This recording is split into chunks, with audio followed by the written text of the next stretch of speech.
It was a regular Friday night, and I was sitting on my couch, watching the playoff basketball game. I had just ordered pizza, finally feeling that sense of peace I had been chasing for 3 months. My phone kept buzzing on the coffee table, but I did not even glance at it. I had blocked over 20 numbers in the past 3 months. I knew exactly who was trying to reach me. Then came the pounding on my front door.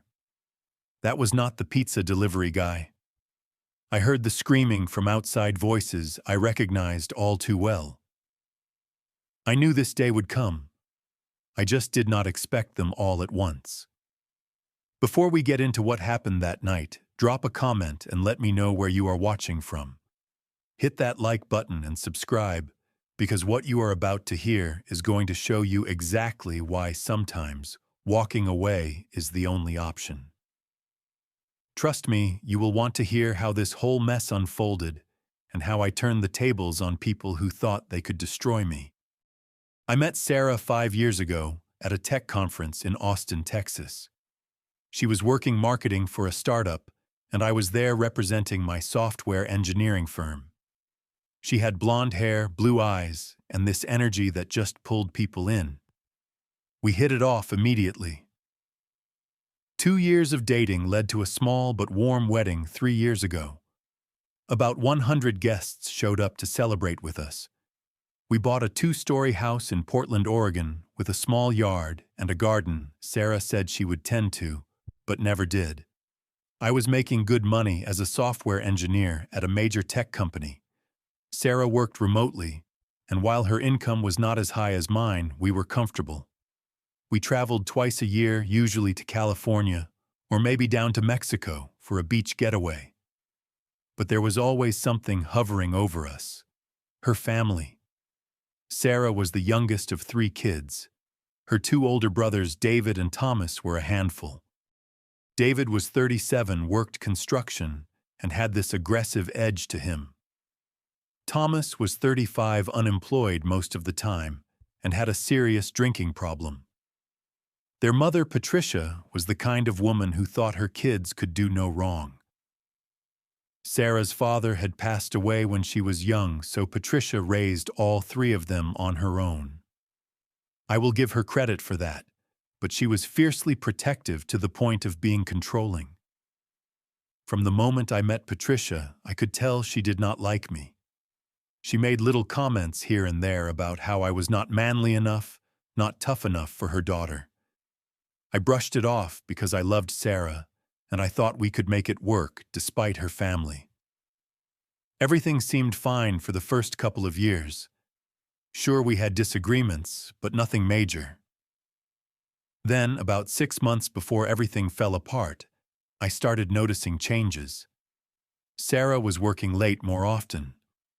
Her phone was always face down on the table. She changed all her passwords.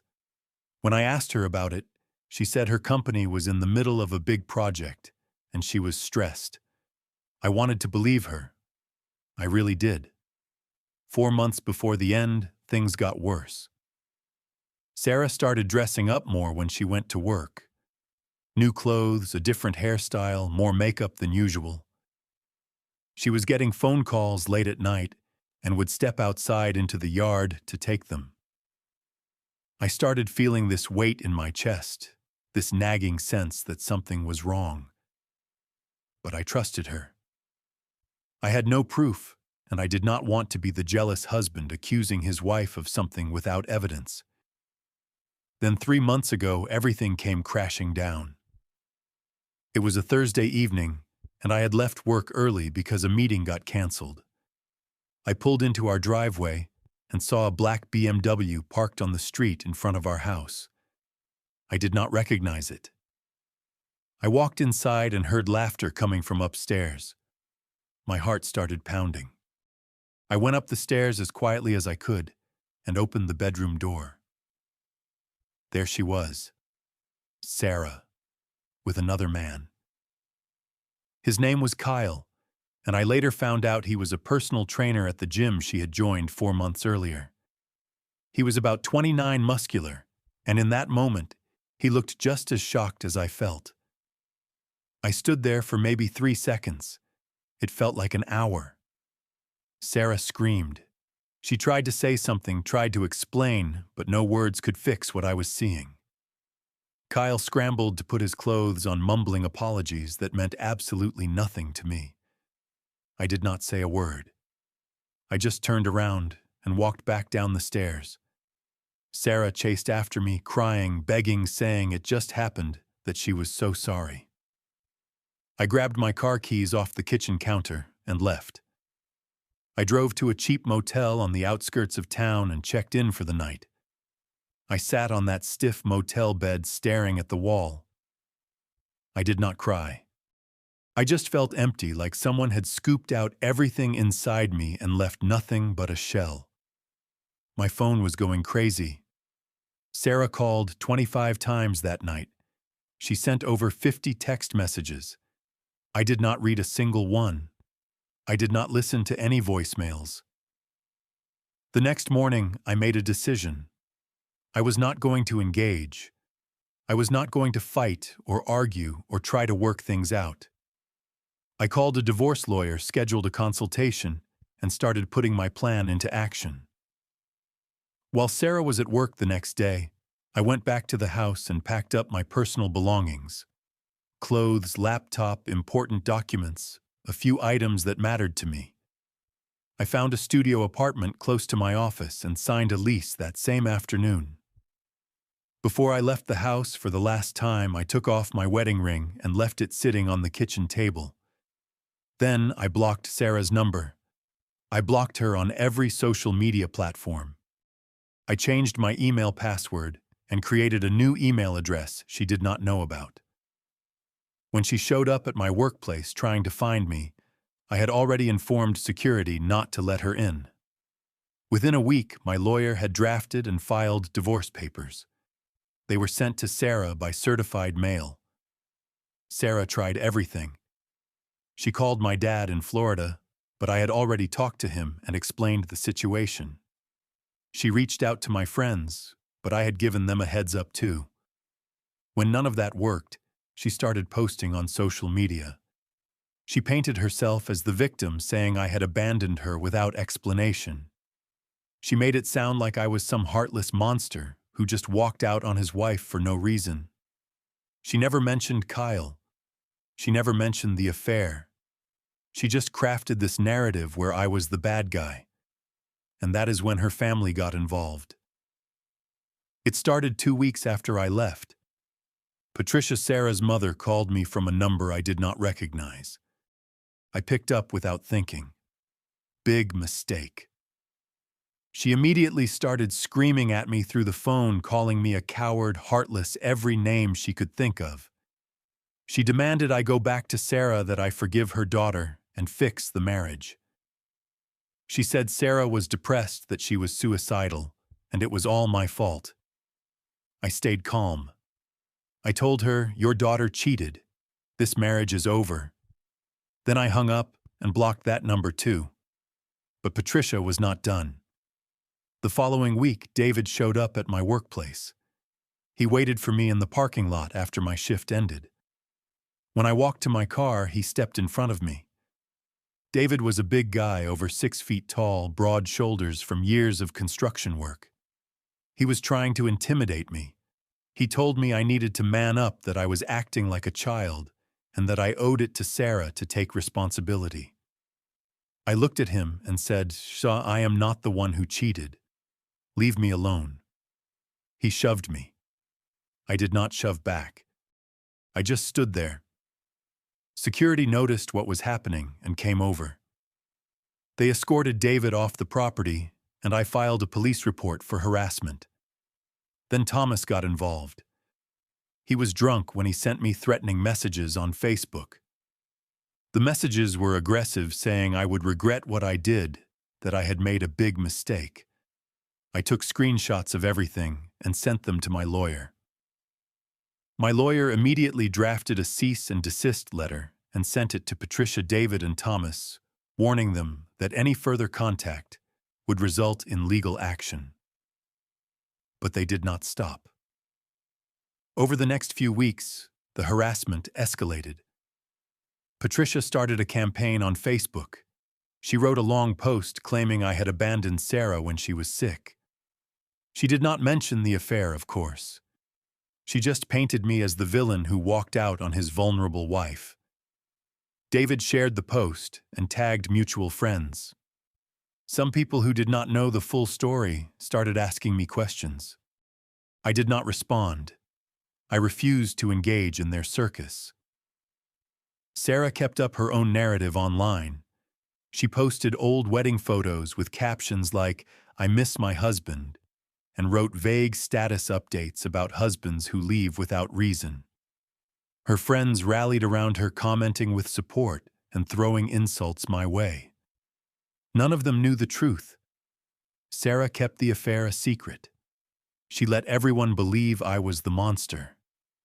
Then things got even worse. Someone called my company's HR department claiming I was abusive and unstable. HR called me into a meeting, and I brought copies of all the police reports documenting the harassment from Sarah's family. I explained the situation calmly and factually.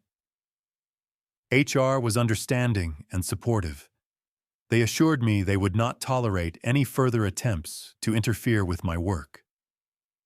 Meanwhile, Patricia and David went to the old neighborhood where Sarah still lived.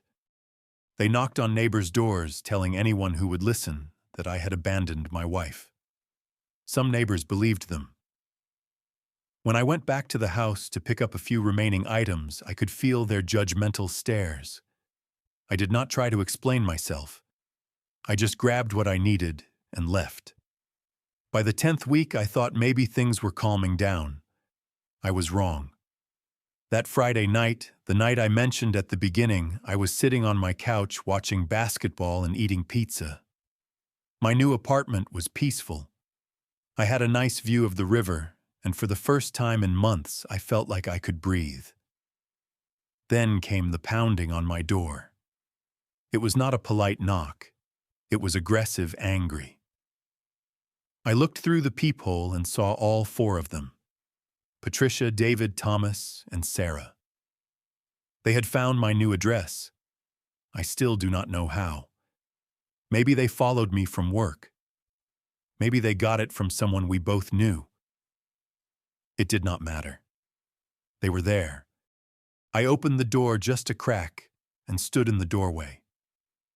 Patricia immediately started yelling, "You cannot just abandon your wife like this."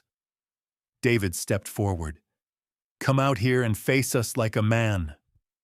Thomas was clearly drunk, swaying on his feet, slurring insults at me. Sarah stood behind them crying, but she did not say anything. I stayed calm. I told them, "You need to leave. Now." Patricia refused. "We are not leaving until you fix this mess." David tried to push the door open, but I held it firm. I warned them I would call the police if they did not leave immediately.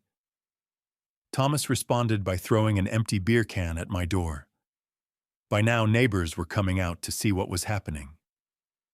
One of my neighbors, an older man named Mr. Henderson, walked over and asked if I needed help. I nodded. He stood nearby, a silent witness to what was happening. I pulled out my phone and called 911. I told the dispatcher there were 4 people at my door refusing to leave, threatening me, and creating a disturbance. The police arrived about 15 minutes later. Patricia and David were still shouting. Thomas had sat down on my front step, too drunk to stand. The officers asked what was going on. Patricia tried to explain that I was a terrible husband who had abandoned his wife, but the officers did not care about the personal drama.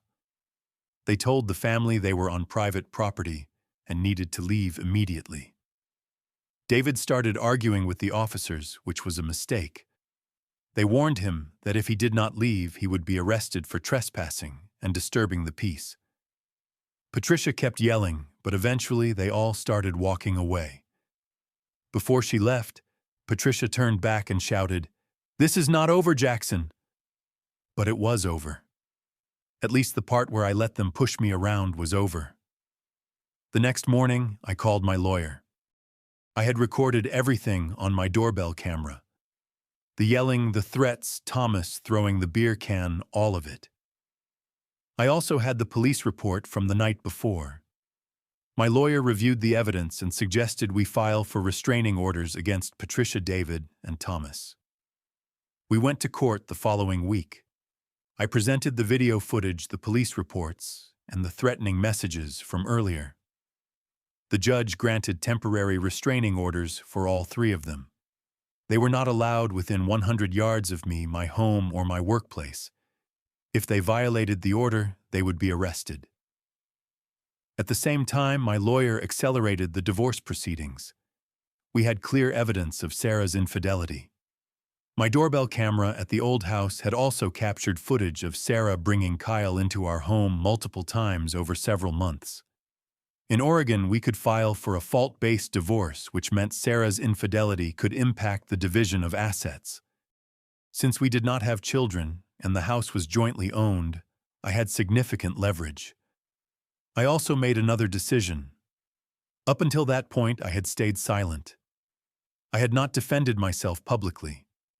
I had not explained my side of the story. But after Sarah's family showed up at my door after months of harassment and lies, I decided enough was enough. I was not going to let them control the narrative anymore. I wrote a detailed post on my personal Facebook page. I explained everything. I told the truth about Sarah's affair, about how I had discovered it, and about the harassment I had endured from her family. I did not post explicit photos or videos, but I did include copies of the police reports with sensitive information redacted. My tone was calm, factual, and straightforward. I was not trying to humiliate Sarah. I was trying to protect my reputation and set the record straight. The response was overwhelming. Friends who had been confused by Sarah's posts suddenly understood what had really happened. Several mutual friends reached out to apologize for believing her version of events. Some even admitted they had been manipulated by her stories.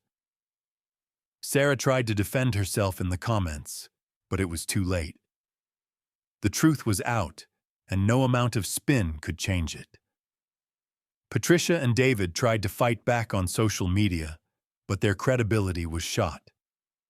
People started commenting on Patricia's old posts, questioning her version of events. The support Sarah had been getting dried up almost overnight. Her narrative collapsed. At work, my colleagues rallied around me. Once they knew the full story, they were even more supportive. My boss pulled me aside and told me if I needed anything, the company had my back. The neighbors at my old house, the ones who had been giving me judgmental looks, started to understand what had really happened. Some even reached out to apologize. Mr. Henderson, my neighbor at the new apartment, became a good friend. He checked in on me regularly and made sure I was doing okay. 4 months after I left Sarah, the divorce was finalized. Because it was a fault-based divorce, I received 60% of the proceeds from the sale of our house. Sarah also had to pay a portion of my legal fees. There was no alimony since the marriage was short and she was at fault. I walked away with my dignity intact and my finances in good shape. As for Sarah's family, the consequences were real. Patricia's restraining order was extended for a full year. Her reputation in the community took a serious hit. People who had known her for years started to see her differently. Sarah's relationship with her mother became strained because Sarah blamed Patricia for making everything worse. David's restraining order also lasted a year. His employer found out about the incident because police reports are public record. His boss was not happy about an employee harassing someone and getting police involved. David received a formal warning at work and was told any future behavior like that would result in termination. Thomas already had a history of trouble, and this incident just added to it. He had another mark on his record for disturbing the peace, and his drinking problem only got worse. Sarah lost the most. She lost a stable, loving husband. Kyle, the personal trainer she had the affair with, wanted nothing to do with her once the drama started. Her reputation was ruined. She had to move out of our house and into a smaller, cheaper apartment. Her relationship with her family was tense, and most importantly, she had to live with the consequences of her choices. As for me, I came out ahead. I kept my dignity. I stood up for myself. I refused to be a victim. And I learned that sometimes the best response to toxic people is no response at all. Until they cross a line, and then you bring the full weight of the law down on them. The months after the divorce were strange. I felt empty at first, but not sad. It was more like I had been carrying this heavy weight for so long that I did not know what to do without it. I had gotten used to being part of a couple used to considering someone else in every decision. Now suddenly I was on my own again. But slowly things started to change. I moved into a nicer one-bedroom apartment with a view of the river. I decorated it the way I wanted. No compromises. No discussions about which couch to buy or what color to paint the walls. It was all mine. I started going to the gym regularly, not to impress anyone, just to feel better. I reconnected with old friends I had lost touch with during my marriage. I joined a local basketball league and met new people who did not know anything about my past. It was refreshing. Work got better too. 6 months after the divorce, I was promoted. I had been putting in extra hours and focusing on my career in a way I had not been able to when I was dealing with the chaos at home. I took on new projects, learned new skills, and attended conferences I had skipped in the past. I even traveled solo for the first time, took a trip to Colorado, went hiking, and discovered I actually enjoyed my own company. I started to realize how much I had given up in my marriage. Not big things, but small things that added up. Hobbies I stopped pursuing because Sarah was not interested. Friends I stopped seeing because she did not like them. Parts of myself I had quietly set aside to keep the peace. Now I was rediscovering those parts, and it felt good. I learned something important through all of this. Walking away was not weak. Ghosting Sarah and refusing to engage with her or her family was not cowardly. It was self-preservation. It was protecting my mental health from people who wanted to drag me into their chaos. Silence is a powerful tool. Sometimes the best response is no response at all. I also learned about self-respect. I did not owe Sarah a second chance. I did not owe her family an explanation. I did not owe anyone anything except myself. Choosing to walk away from betrayal was not giving up. It was choosing me. And that was the right choice. Healing does not happen overnight. There were days when I felt angry, days when I replayed everything in my mind and wondered if I could have seen the signs earlier. But those days became fewer and fewer. Eventually, I stopped thinking about Sarah altogether. I stopped checking to see if she was posting on social media. I stopped caring what her family thought of me. I let it all go. Now, when I stand on my balcony and watch the sunset over the river, I think about those 3 years of marriage as a lesson, not a mistake.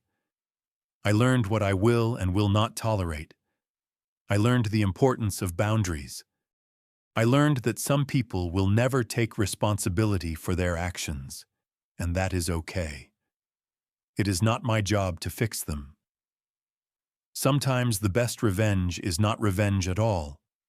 It is living well, moving forward, and never looking back. Because the people who tried to destroy you, they are still stuck in the same place fighting battles that do not matter anymore. And you are free. So if you have ever been in a situation where someone betrayed you, where their family came after you, where people tried to paint you as the villain, let me ask you this. What would you have done differently? Would you have stayed and tried to work it out? Or would you have walked away like I did? Drop your thoughts in the comments below. And if this story resonated with you, do me a favor. Hit that like button, subscribe to the channel, and share this video with someone who might need to hear it. Sometimes people need to know they are not alone, that walking away is okay, that choosing yourself is not selfish. Thank you for listening to my story. I hope it helped you in some way. Remember, you deserve respect, you deserve honesty, and you deserve peace. Do not settle for anything less. Take care of yourself, and I will see you in the next one.